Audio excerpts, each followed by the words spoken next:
मैं गारंटी से कहता हूं 50 और 60 साल के जितने भी वालिदैन इस रूहे ज़मीं पर अभी जिंदा हैं, उनमें 80% परेशान है अपने बच्चों को लेकर, अपने ही बच्चों को लेकर परेशान है।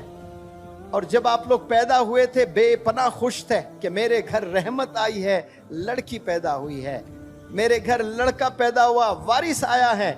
बहुत फख्र महसूस कर रहा था बाप। जब बाप को एक वारिस मिलता है ना, उसको पूरी दुनिया मिल जाती है। और एक बेटी पैदा होती है तो बाप बेपनाह खुश हो जाता है, ये तो रहमत आई है अल्लाह की। बेपनाह पैसे नहीं थे, कहां कहां जाकर दूसरों से उधार लेकर दावतें करने लगा। बहुत खुश था, बच्चों को अच्छे अच्छे कपड़े लाने लगा, खिलौने लाने लगा। जेब में पैसे नहीं है, लेकिन दोस्त से उधार लेकर छोटे छोटे खिलौने, जाकर बाजार से चॉकलेट लाने लगा, आइसक्रीम खिलाने लगा, पार्क ले जाने लगा, क्या क्या सब करने लगा। इसका सिला 15 साल में नौजवान बच्ची दे रही है किसी के साथ भागकर। इसका सिला नौजवान दे रहा है ड्रग्स में इन्वॉल्व होकर।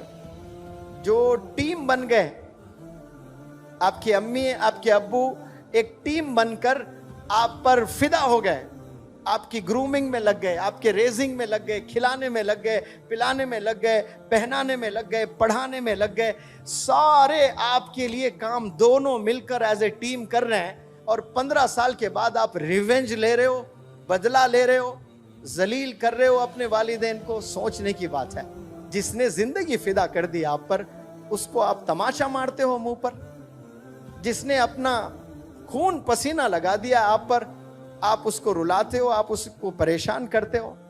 सोचे थोड़ा सा आप, अकेले तन्हा कभी ऐसा भी सोचे, जैसा आप सोचते हो वैसा तो सोच रहे हैं, सब सोच रहे हैं। कभी आप मैं जो बोल रहा हूं ना, उस पॉइंट ऑफ व्यू से भी सोचिएगा। अरे हाँ भाई, सर जो बोल रहे हैं सही तो कह रहे हैं। दोनों मिलकर ये जिंदगी फिदा हो गए मेरे पर, मुझ पर अपने आप को खपा दिए। ये दोनों मेरे लिए ही जी रहे हैं लोग, इनका कोई और मकसद नहीं है, कोई एम नहीं है। बस इनका एम ये है कि मुझे पढ़ाएं, मुझे खिलाएं, मुझे पहनाएं, मुझे अच्छी जिंदगी दें। और वापस मैं क्या दे रही हूं मेरे अब्बू को, मेरे अम्मी को? मैं जलील कर रही हूं। मस्जिद जाने डर रहे हैं मेरे वालिद नमाज को लिए। क्यों? मैंने ऐसी घिनौनी हरकत कर दी कि मस्जिद में जाकर नमाज पढ़ने बाप डर रहा है, शर्मिंदगी से चेहरा नहीं दिखा पा रहा है। थोड़ा सा इमेजिन करें, आपके वालिद है, मस्जिद में नहीं जा पा रहे, वहां जहां बचपन से नमाज पढ़ा करते थे। आज आपने ऐसी हरकत कर दी जो वालिद मोहल्ले में किसी के मुंह दिखाने लायक नहीं रहे। आपकी हरकतों से ड्रग्स में इन्वॉल्व, शर्म आ रही है बाप को। गलियां बदलकर दूसरे गलियों से जा रहा है। ये नौजवान ऐसे तोहफे दे रहे हैं अपने वालिदैन को। फख्र महसूस करना, प्राउड फील करना, डैड आपके मॉम प्राउड फील करना, मेरी बेटी खुश होना।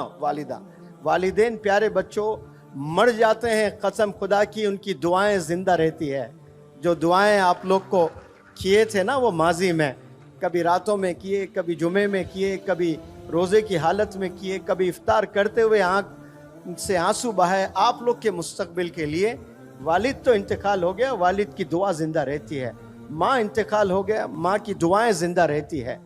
तो देखने के लिए वालिदैन जिंदा नहीं होते हैं, लेकिन वो दुआएं जिंदा रहती है और वो दुआएं आपको बुलंदियों पर ले जाती हैं। और आज उफ भी नहीं कहना है, आप उफ तो दूर, हाथ भी उठा रहे हैं, तेज आवाज में बात कर रहे हो, ऊंची आवाज में बात कर रहे हो, वालिदैन को रुला रहे हो आप लोग। ये रवैये को बदलिए, आप रिस्पेक्ट करना शुरू करें।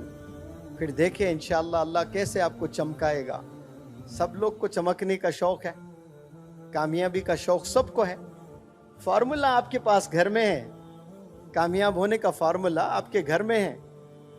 दीन में भी दुनिया में भी। जन्नत में जाना चाहते हो तो बाप दरवाजा है, बाप को रुला कर दरवाजा लॉक पड़ा हुआ है, नहीं जा पाओगे आप। माँ के कदमों के नीचे जन्नत है। माँ को रुलाकर, माँ को सताकर जन्नत के ख्वाब ना देखा करें आप लोग। तो जो भी जन्नत में जाने के ख्वाब देख रहे हैं, वो जन्नत आपके घर में है, घर के बाहर नहीं है। आप लोग बाहर तलाशते हैं, मैकडॉनल्ड्स में तलाशते हैं, रिजॉर्ट्स में तलाशते हैं, पार्क्स में तलाशते हैं आप लोग। कितने लोग हज पर जाते हैं? लाखों, 30-35 लाख। क्या सबके हज कबूल होते हैं? सबके नहीं कबूल होते हैं, कुछ लोग के हज कबूल होते हैं। अब्बा हुजूर आराम कर रहे हैं सिर्फ, और आप गए कमरे में देखकर खुश हुए, ये मेरे अब्बा मकबूल हज का सवाब मिलेगा।